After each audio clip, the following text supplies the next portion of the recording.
Monday, November 19th, 2018.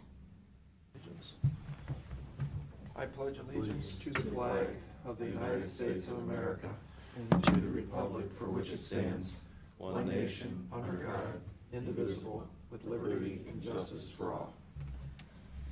Do we have minutes? We have minutes, yes. Move we approve the minutes of the October 25th, 26th, and November 1st commission meetings. Second. Mr. Old, Yes. Mr. Shenango. Yes.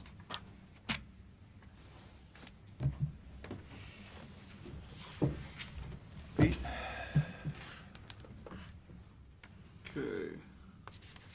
A couple of the taxes I always check up on, again, based on a calendar year, again, the VCB may look at use a different method, but I look at the calendar year and through what's been posted through the month of November, our lodging tax is up 7.3% for the year. So that should be a pretty solid number. Just one And it more. was, and theirs is July 1st? I'm not sure what they use. Actually, I think it's October 1st, I thought it was a summer. maybe. It's a fiscal year, it's not a calendar year. What that fiscal year is, I'm not sure. But anyway.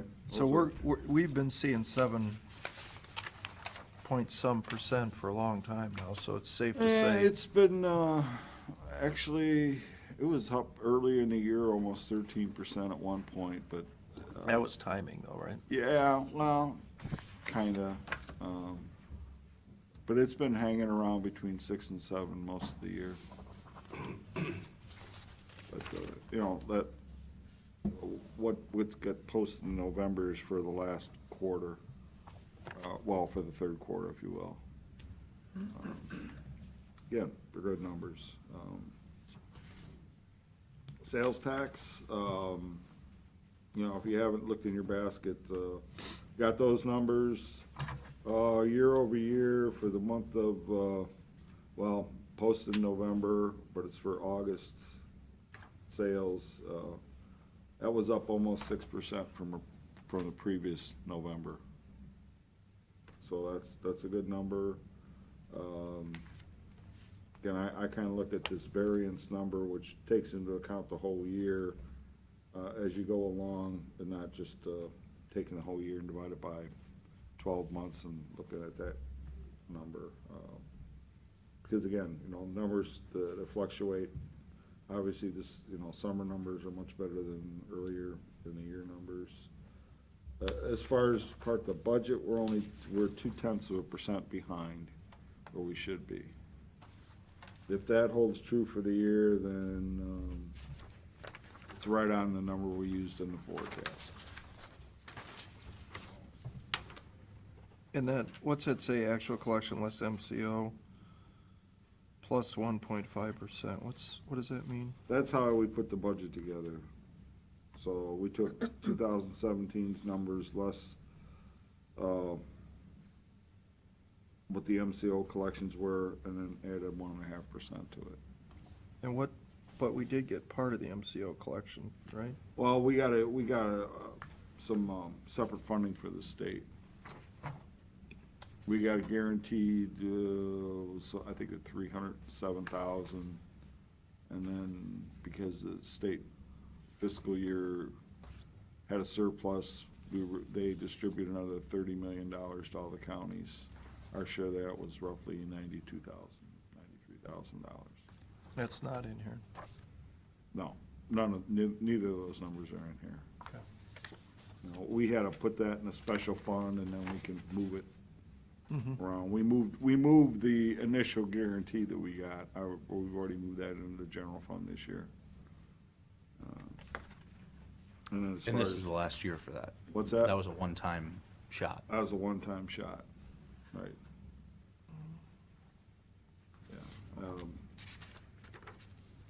ours was just basically, it didn't even cover a full year. Some counties got a lot more than that covered several years' worth of what they lost. We weren't one of those.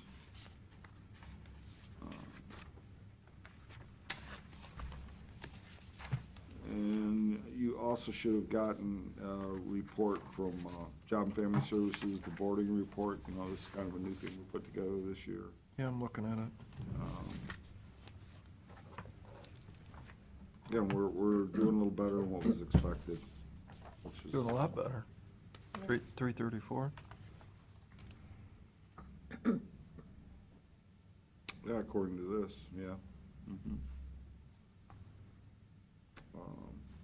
Just so you know, I mean, I think the other week I mentioned about, you know, the boarding going way down. What an unusual occurrence happened where usually we just get one docket from them for the month. We end up getting 2 dockets, so when we got the second one, the numbers weren't quite as good. Still a little bit lower, but they weren't as good as what we kind of first reported.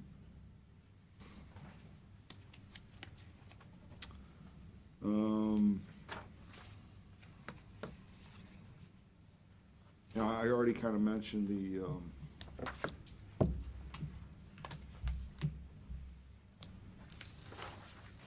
know, what we did in the forecast.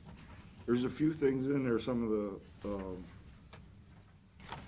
transfers that we've, transfers and, you know, I want to kind of address transfers and advances. As far as advances, we've already done 10,000 for the nursing home. You know, we still have 400,000 outstanding due to the general fund from the health insurance trust fund.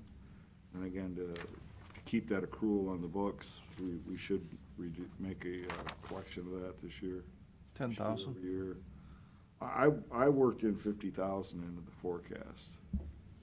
So and then actually in the forecast, what I did was, I think another 150 in 2019, 200,000 in 2020. And that's variable. I mean, we can change that, that's just the way I did it. Okay. Just because of the fact that we've been getting some of these one-time payments in, that kind of spread that out a little bit. So all of a sudden, they don't just go away all of a sudden, or all of a sudden we see a big spike because we did collect a bunch, or, so I kind of even those out. So you're okay with doing 50,000 this year? Yeah, With fine. the health trust? Okay. I thought you'd said less, but 50's fine. Yeah, 50 I think 50 is good.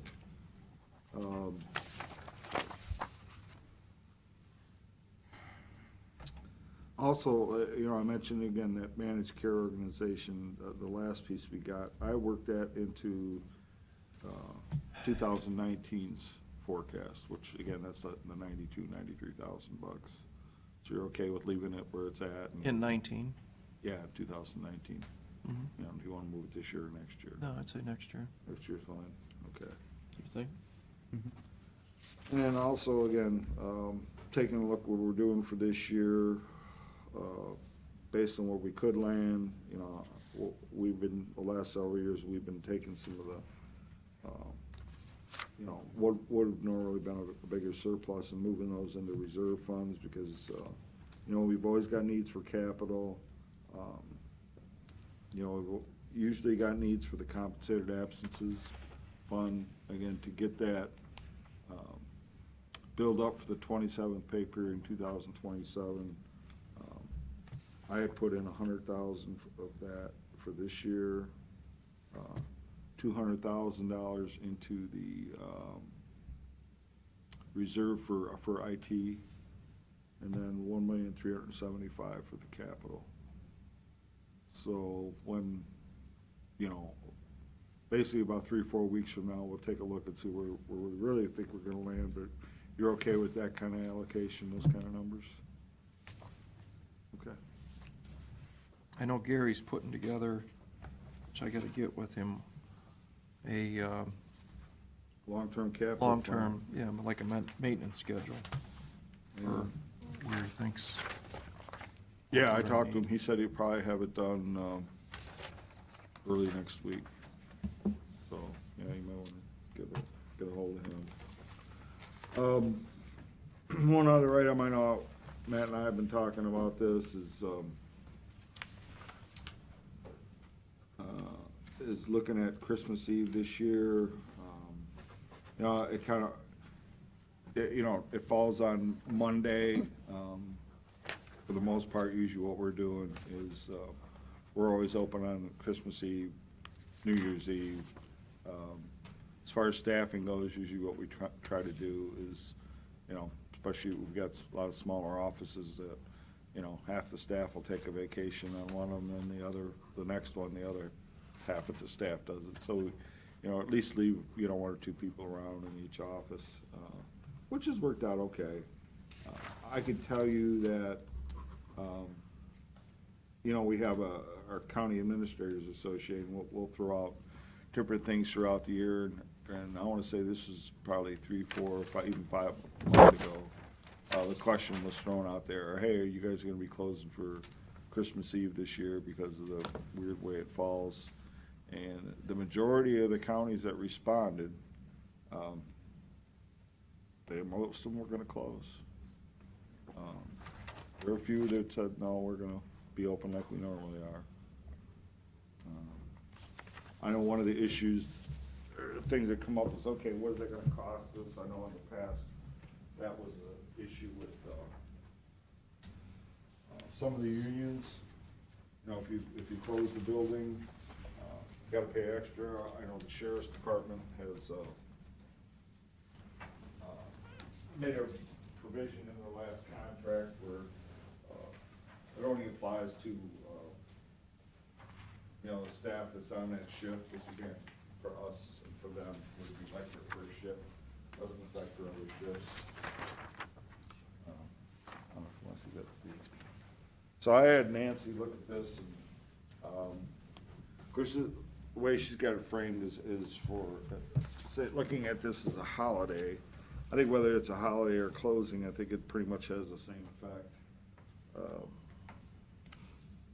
So she put together some numbers as far as costs. Like for JFS, it really wouldn't, we're just kind of looking at the unions. For JFS, it really wouldn't be much into play other than if somebody that's on call would be called out. For Department of Environmental Services, they're saying it would be about $1,500. In other words, they would just bring in, it would just be like a weekend. Okay. Other than the landfill would still be open. We would have to do that. They're saying about $1,500. So the landfill would have to stay open? It would be just like it would be kind of like a Saturday, how they staff that, which is only like half staff comes in on Saturdays. But they would get paid time and a half? Yeah, they would. And then how about nursing home? Nursing home,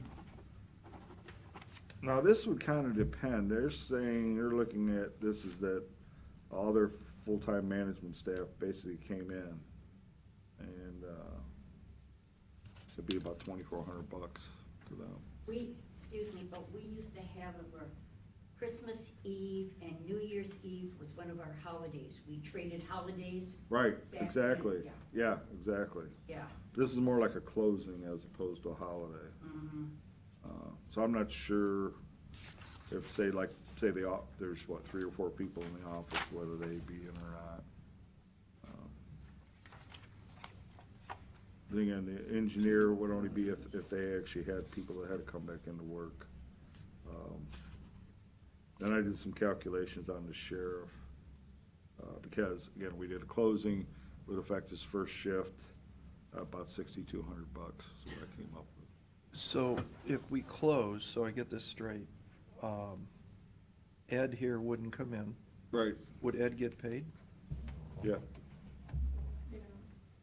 He would, yeah. And he would be getting paid anyway. I mean, Right, but he wouldn't be working. wouldn't be working. We would lose productivity, if you will.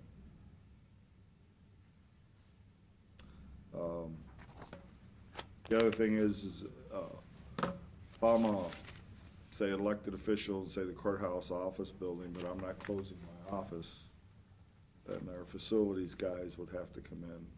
Well, again, they would treat it like they would on a weekend. There's a guy that comes in for 3 hours anyway.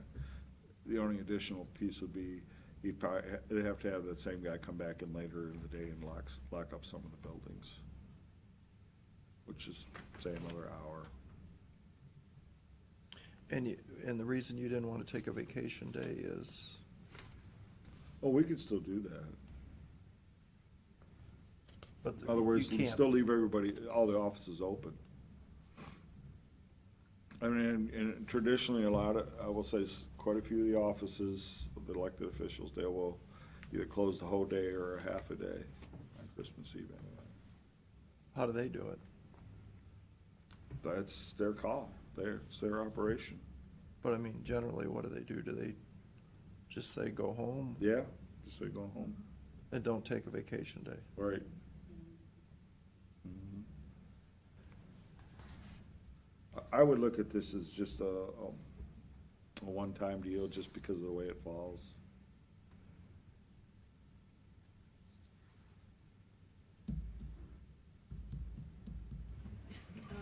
Mayor, I think there might be some other considerations too. Certainly would be a nice perk for staff.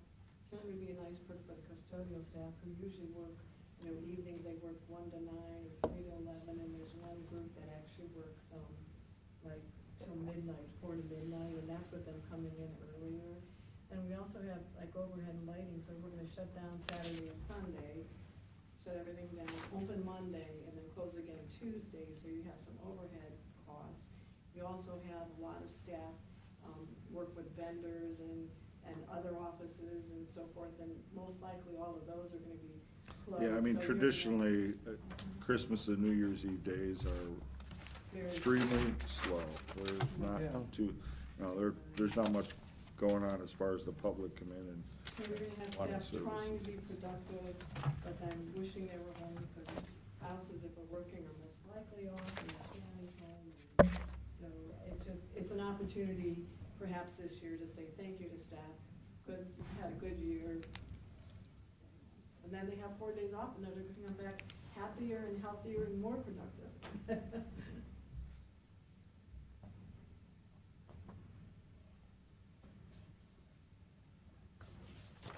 So are we okay with doing this?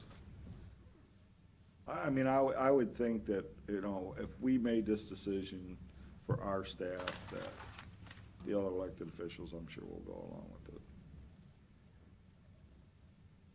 Can't be certain, but I'm thinking they probably will.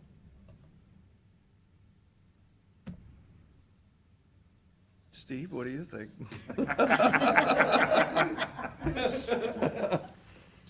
So right now, it's a regular workday. Yeah, yeah. So does it matter if you call it a holiday as opposed to not a designated holiday? And Well, we would actually have to do a resolution to make it an additional holiday. As far as we can make a decision to close, we just decide to close. That's it. We don't have to take any, official action as far as like a resolution or anything like that. But an actual holiday, we do. We have to add it to our holiday schedule. Matter of fact, there's a resolution up there today to set 2019's holiday schedule. so if we close, there's obviously costs still involved. Do you save any money at all if we close? Again, we would save a little bit on utilities and some overhead, a little bit. I can't say it's a whole lot of money. Probably a few $100, maybe. You didn't give an answer. You asked a question. The right answer is, hey, I'm not sitting up there.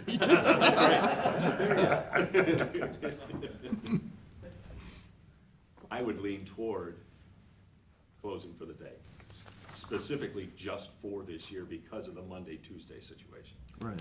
Because I don't know too many, I know radio, we're open, but not really. We close, a lot of businesses close. Well, I think the productivity is probably close to zero anyway, because everybody's mind is somewhere else.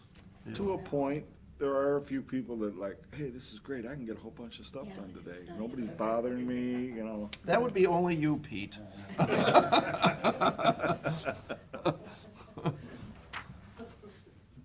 Well, Well, Mr. Old, There are a what do few you other think? folks probably. Yeah, I'm in favor of doing this. I don't think I want to add it as a holiday, because then you end up, Christmas falls on a Sunday, and you already had Saturday off. Now we're giving Monday off. But I think because of the way it falls, it'd be nice for people to be able to be home with their families. And, I mean, I don't think there's a lot of citizens banging on the government's door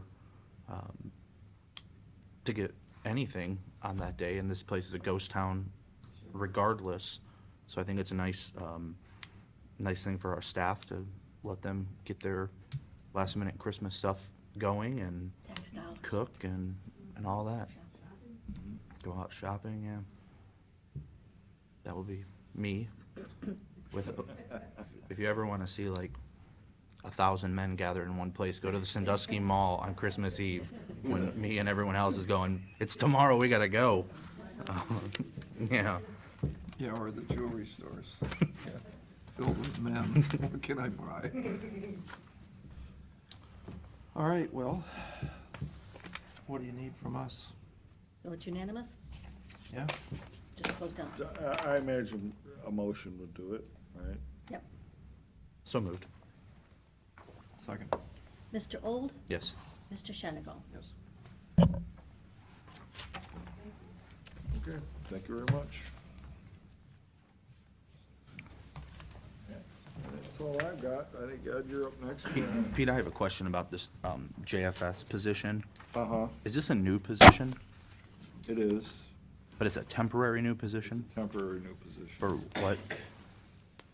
It's for this new case management that the state's put in place, essentially where you've got a district of counties, and essentially every county turns into a call center.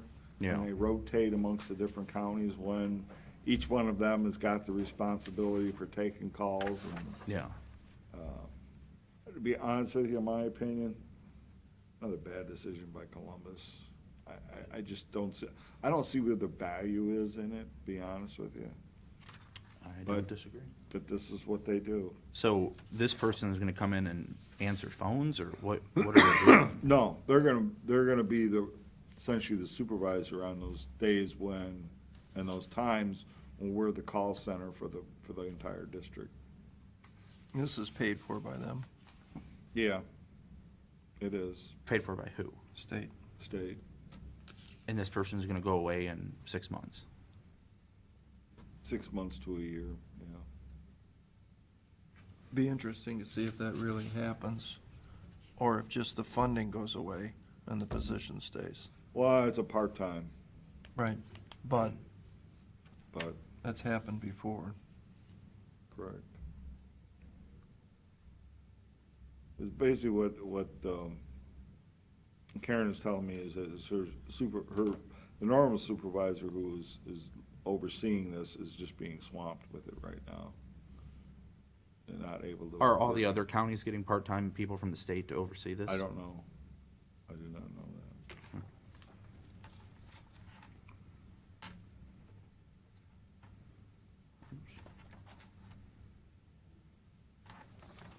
Did you sign that, or is that you? No, it's not yours. I'm gonna send a new one. Okay. Good morning. We have the budget policies in front of you this morning. On the second page is kind of like the Cliff Notes as to what we're changing, the highlights.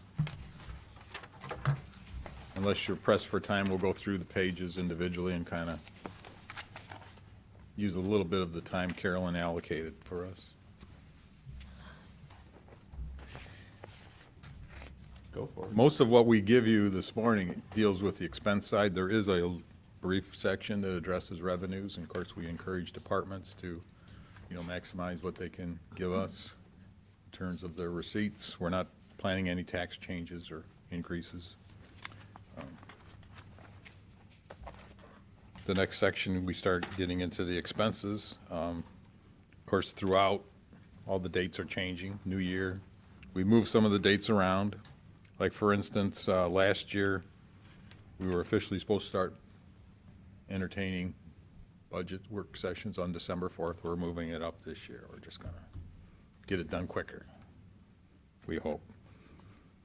The second section is kind of sits down at our, our deadlines. We have to do it temporary. We think we have till December 20th, we hope. And then the deadline this year would be back on a Thursday, March 28th. It'd always be nice to get it done sooner, but sometimes we have our hands full. That third section there, we're basically giving folks, with the exceptions of how we calculate their wages and fringes, their other expenses are pretty much from their 2018 budget is going to be their 2019 budget. I think folks have gotten kind of used to that. We're not exactly in a growth economy. We've had a few challenges, so. Flip over to page 4 at the top, that first section. Legal level of control basically is what they're allowed to do. If we establish a budget under the 5.2 category and they need money in a different 5.2, they do not have to come back to the commissioners for a change. Any Where is changes in? that? What section? It's top of page 4, that's section 4. Okay. Yeah, anything that relates to wages and fringe benefits, which is by category 5.1, everything will come back to the commissioners for a resolution. But yeah, if someone needs to move it from one 5.2 account to another, they can do that. But they can't take it from the supplies to the wages. Yeah, Which is if the way it's they always want to been. do something like that, it will require a resolution. Yeah, this is, I mean, essentially what this is doing is setting the legal level of control. You know, it does cut down, from what I'm hearing, at least out of the auditor's office, they say they have quite a bit of activity from the other departments where they don't have to come through us, so, you know, this would be adding either more resolutions or much thicker resolutions of the budget adjustments that we do.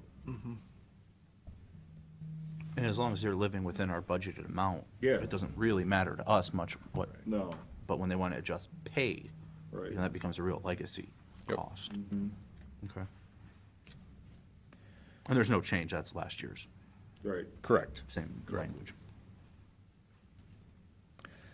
Pretty much the rest of that section, we're in section 6, where we get into the hearings, the deadlines to request a session with the commissioners, that basically, if they're going to be outside the box, called podium time, they get to show up at a public meeting. That deadline's February 7th, and then we get into the general fund consolidated hearing. And this year, we're not going to have quite as many hearings. They tend to kind of get packed together anyways. Yeah, last year, we essentially had 2, in other words. We looked at, okay, if you're outside of the daily operating expenses, that was one consolidated hearing. And we had another one that we looked at, just like the capital side and the general fund. So what we're doing this time is we're just consolidating 2 into 1.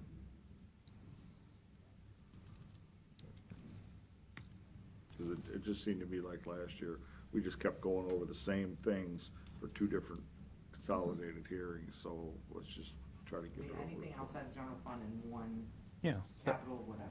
Sure. Yeah. So we don't bring DOES back twice. Well, DOAS is outside of the general But fund. I mean, that example. So, yeah, but with those guys, even for the folks outside of the general fund, it's always been 1, where we did everything, so that won't change. So essentially, we went from 3 consolidated hearings down to 2. Okay. The last 2 sections there, 7 and 8, nothing's changing, but I think it's worth, pointing out that, we've had departments in the past when there was requests for cuts, they move, their costs elsewhere, and we're not going to allow them to move those back unless they get your approval. So give me an example of that. I think the courts, those special project accounts in the past, they've moved some costs there, where they have outside the general fund, special project accounts or other grants and things. So if you moved a person from the general fund to a special project fund, You can't come back to us and say. They can't do that without your approval. Yeah, And that's, okay, sometimes you say, okay, other times sure. it's not. It's, you're basically saying it requires special consideration. And then, of course, the last one is in bold, journal entries from the court, if that were to happen.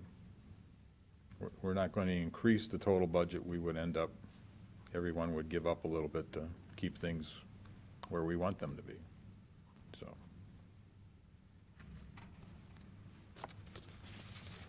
All right. Okay. I don't know if there's anything for a while there other than on the top of page 5. This is the outside of the general fund consolidated hearing that we were referring to a little earlier. It'll be February 21st. And so that's earlier than it was last year.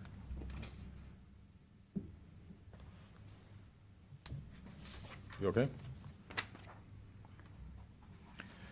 Section 3, we get into the salary and benefits. Obviously, that's a big part of what we do. People aren't cheap. We are not adjusting the pay scales in 19. They're the same as they were last year. That's in 3A2. So basically, we're holding it at the same level. Section B, it's underlined and highlighted. It is ultimately up to the officials that receive the funds to make those determinations for their employees. So we don't force them to keep paying John Doe $20 an hour. If he can make that work within his budget, that's their business.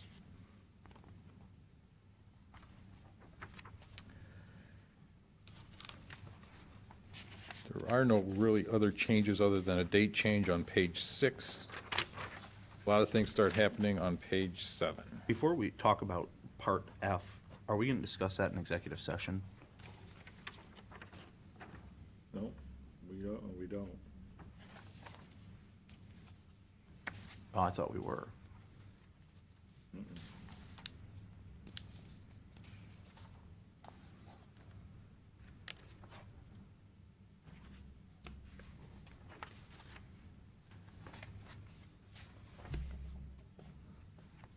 We okay? Sure.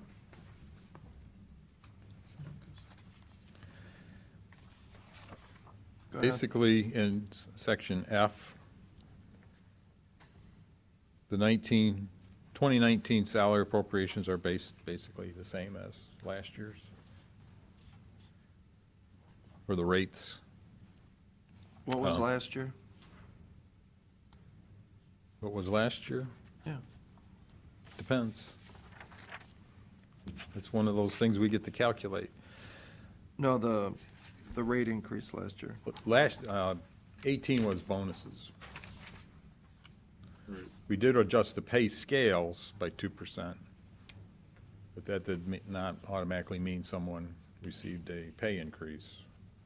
It's kind of like for new hires and things like that, trying to keep the pay ranges adjusted somewhat with inflation. Does that make sense? Which we need to be conscious of going forward, because if we don't give raises and we adjust the pay scale, you end up getting people out of classification. So, I mean, we need to be aware of that and thinking about that if we do that again.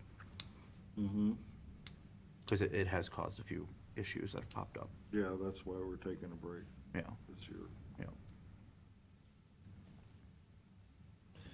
So, for instance, if last year we did 2% on the pay scale, and you went from a 16, because of the 2%, it bumped you into 17. Is that what you're saying, with pay scale change? Usually it'll fall off the bottom. Yeah, no, it's the bot, yeah. Yeah, so like. If I made $15 an hour and the pay scale went up to $15.50, now I've fallen back a pay range. Because the scale moved without the wage moving, so it'd be at the bottom. Gotcha. So then we have to get them back into their range. We have to do an adjustment for that. So this year, because there was some confusion, because Rick was saying that there wasn't 2% last year. Last year, we adjusted the ranges, but we did not give salary increases. Like Melissa said, pay ranges really only affect like new hires, Right. or somebody that got a promotion and moved from one range to the next type of thing. That's about all that really affects. Last year's theoretically could have created more problem at the lower end. If you had somebody that was just barely in a pay range and you moved it up 2%, you could have some people that were now falling out on the low end. What was the year before then? 2%. Right. There's a 2% rate Right. wage 17. increase, and there was a bonus, $1,000 bonus. and the pay range is adjusted up. Right. So there wasn't a 17, we had problem. that pay period change. And in that 16, there was a we kinda- 3% raise, Right. and the pay range is adjusted. But last year, there was no raise, but the pay ranges went up. So that's where it's caused Confusion. some questions. Yeah, so we shouldn't have changed the ranges last year. To make up for that, we're not gonna change it. Yeah. And then going forward, we just need to be conscious of that. If we get Right. into another tough year, Right. don't adjust the ranges. Right. And so, one thing I didn't know, I didn't realize, is that when we do this 2%, the elected official doesn't have to do that? No? So Yeah, this is the just, setting of individual salaries for elected official and appointing authority, that's up to them, as long Sure. as they stay within our total. even though we give them the cash for the 2%, Sure. they could literally take that cash and spend it on pencils instead of giving it to the employee. Technically. Or give it all Or, to one. yeah, they could give their office manager A humongous. a big humongous raise raise. and give everybody else nothing. They can Got it. chop it up however we want. We just Yep. give them the money, right? Right. Okay. Yep, they could have one employee for $1 million or, 100 of them. It doesn't, but you still only get that 1 million. That's all you get. Got it. Okay. Okay. Section 1 there, the first day of 2019 actually starts on December 16th, which is a day earlier. As we get down in subsection B, there's the 2% increase based on the 18 base rate. There is a scale adjustment reference that basically, when you run into those employees that are either in or out of the pay range, that's what that's all about. And that has to be done no later than April 7th. This general fund will be evaluated in the last quarter of 19 to assess the feasibility of providing additional adjustments. We did that, that language is similar to what's in 18's about the bonus, the second bonus. Section C, we're telling folks that if they gave out any pay increases past May 1 of 18, they are not included in our calculations for their 19 budget. And similarly in 19, if they do the same thing past May 1 of 19, they are excluded from 2020's budget. We have longevity, which the table is there. Unless there's questions, I really don't have anything else highlighted for page 8. We double-checked all our percentages, pension contributions and all that. There's no changes.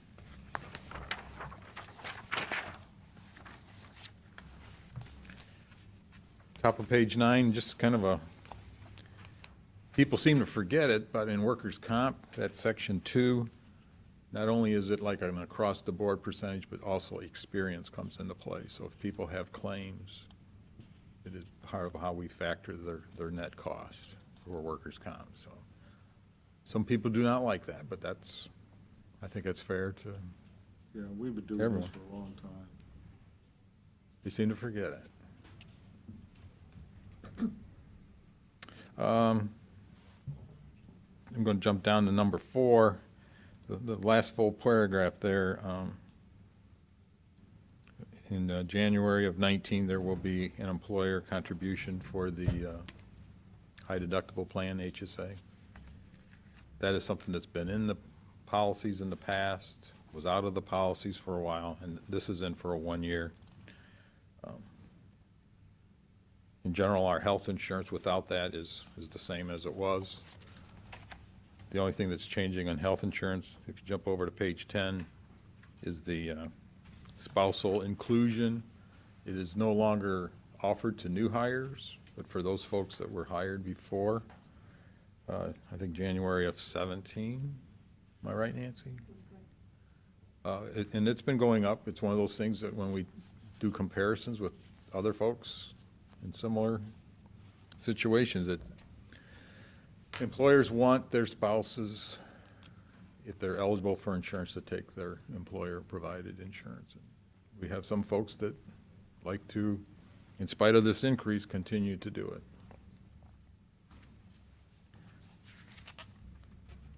Did I miss anything significant on health insurance? I know it's a big part of our benefit package, but we've had some good, knock on wood. We still have a need for the elected official without waiver for 2017. But that's, I believe, only one elected official. And we have the schedules for the rest of us for 2019. Page 15, we show the cost per hour. Not a bad cost per hour. Nice benefit. Top of page 16, life insurance. Yes, we have increased life insurance from 50 to 75,000. There is a tax consequence. I think we put it in there twice to make sure they didn't miss the first one. We have some folks this past year that when rubber hit the road, they decided they wanted to stay with the $50,000. Couldn't afford those additional taxes due to life insurance. We're not planning to give them an option this year. We just want to make sure they realize.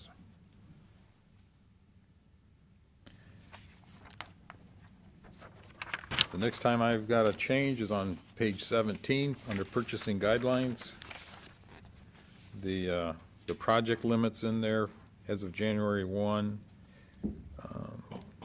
It's kind of in the third paragraph. Biannual adjustment for new and reconstruction projects are a little bit higher. They're 91,150. That used to be 88,495. And the 27,309 used to be 26,514. We actually amended last year's budget for these. After, yeah. Yeah.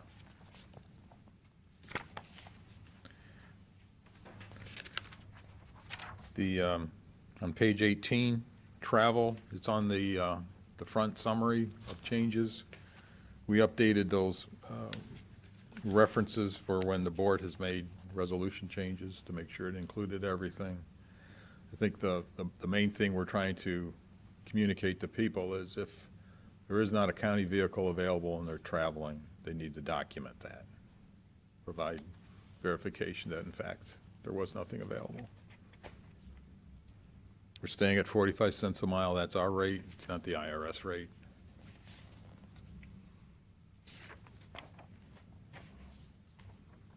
I think the last thing that I'm pointing out is on page 19, under fund balances. Standalone funds, we like to see them have 1 to 3 months' worth of expenses covered in their balances. We don't want them to use up every penny. Why such a big spread, one to 3? Depends on the revenue cycle. You know, if you're getting a revenue every month, then 1-3, 1 month is not bad. or 1 month, yeah. But if you're getting on some other kind of cycle, you need to take that into effect. So in other words, if you're, again, we don't have a lot of those, but, you know, like Board of DD, where they get most of their money from the tax settlement, so twice a year. Well, obviously, they should be holding a much bigger reserve. And to the extreme, you would look at, say, like the dog warden, who really gets the majority of their money in just 2 months, and those are 2 consecutive months. So obviously that, department needs to hold a pretty good reserve. Because the rest of the year, they're really not hardly collecting anything.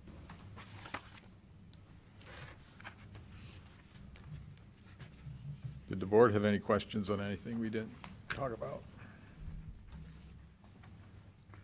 No, I don't. No? If you're comfortable, If you'll, let me do the resolution. You need to sign page 21. I did not realize that in the budget this morning. Okay. Thank you, sir. okay? Thank you guys for putting this together.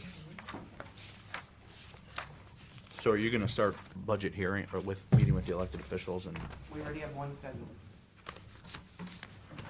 I don't even know what the policies were. We will, we'll send those our electronic and hard copy to Okay. everyone. That's our Thanksgiving present to them.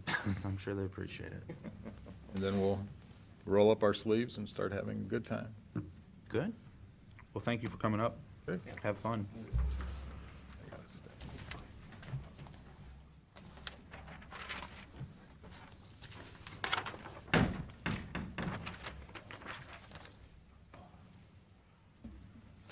Anything else? That's all I've had. All right, a resolution of the Board of County Commissioners adopting the holiday schedule for the employees.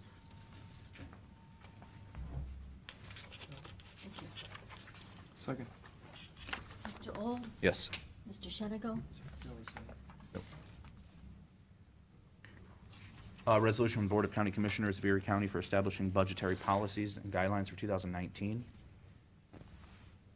Second. Mr. Old? Yes. Mr. Shenigo? Yes. Please reappoint Ted Houston to the Metropolitan Housing Authority Board. Second. Mr. Old? Yes. Mr. Shenigo? Yes. Please cancel the following meetings, December 3rd, 10th, 17th, 24th, and 27th. Second. Mr. Old? Yes. Mr. Shenigo? Yes. A resolution authorizing the county auditor to make supplemental appropriations. Second. Mr. Old? Yes. Mr. Shenigo? Yes. Resolution authorizing the auditor to make payment to Mrs. Ann Massey. Second. Mr. Old? Yes. Mr. Shenigo? Yes. Resolution for the purpose of declaring certain items surplus and ordering the same to be sold by internet auction. Second. Mr. Old? Yes. Mr. Shenigo? Yes. Authorizing the auditor to make interfund transfer. Second. Mr. Old? Yes. Mr. Shenigo? Yes. Authorizing the auditor to make payment to the treasurer. Second. Mr. Old? Yes. Mr. Shenigo? Yes. Authorizing the auditor to make warrants and payment in the amount due upon contract or order. Second. Mr. Old? Yes. Mr. Shenigo? Yes. Resolution for the purpose of declaring certain items surplus and sold. Second. Mr. Old? Yes. Mr. Shenigo? Yes. Authorizing the auditor to make budget modifications, supplemental appropriations. Do you want to see it? Second. Mr. Old? Yes. Mr. Shenigo? Yes. Resolution for the purpose of authorizing payment to the city of Sandusky for services provided to the Department of Environmental Services. Second. Mr. Old? Yes. Mr. Shenigo? Yes. Resolution for the purpose of entering into an agreement with Azafar Technology. Second. Mr. Old? Yes. Mr. Shenigo? Yes. Resolution for the purpose of waiving the priority of lien held in Erie County property located at 1318 Waverly Road in Sandusky. Second. Mr. Old? Yes. Mr. Shenigo? Yes. A resolution for the purpose of entering into an agreement with Safe Harbor Domestic Violence Shelter. Second. Mr. Old? Yes. Mr. Shenigo? Yes.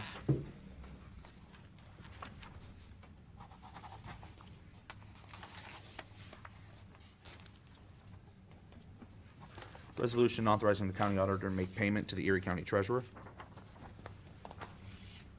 Second. Mr. Old? Yes. Mr. Shenigo? Yes. Resolution for the purpose of establishing an anti-displacement and relocation assistance plan for the Erie County with the Ohio Development Services Agency Office of Community Development. Second. Mr. Old, Yes. Mr. Shenigo, Yes. Purpose for accepting the improvements construction at Bay Winds Drive, Perkins Township for public use and maintenance. What is that, Pete? That's basically where ODOT came in and made those improvements. So it's not going all the way back? No, it's not going all the way back. That's something we still maybe need to have a discussion, because I understand there's a new owner of that property. Mhm. Okay, second. Mr. Old, Yes. Mr. Shenigo. Yes. If there's no Part pub, owner, I should say. if there's no public comment, I move we adjourn, or move into executive session to discuss compensation. Second. Mr. Old, Yes. Mr. Shenigo. Yes. Yes. Pete? Okay. Again, I'm gonna reference last year's 2018's budgetary policies. There was a clause in there that, we would take a look at, how the general fund was doing by the end of the year. I can tell you that we kinda analyzed that.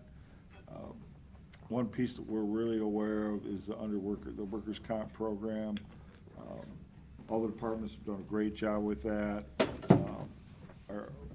We've got some additional funds for that, kept the cost down, and with, again, all the other elected officials doing a great job of holding the line on their other expenses. I feel pretty confident about awarding an additional $500 bonus on top of the second half of the year's $500 bonus. And then, on top of that, one of the things we didn't look at was, for the bonuses, was for our part-time employees. So I think what we should do is look at this last bonus piece and put those folks kind of on the same level playing field as say, a percentage of the hours that they normally work compared to a full-time schedule, and they also be awarded a bonus based on that percentage. So like if they work 30 hours, they get 75% of the 1,000. Yeah, Okay. exactly. All right, sounds like a good idea. We'll have to put that language together and put through an amended budget policies. Great. Okay, sounds good. Okay? Thank you very much. I'll make a motion, we adjourn. Second? Mr. Old, Yes. Mr. Shenigo. Yes.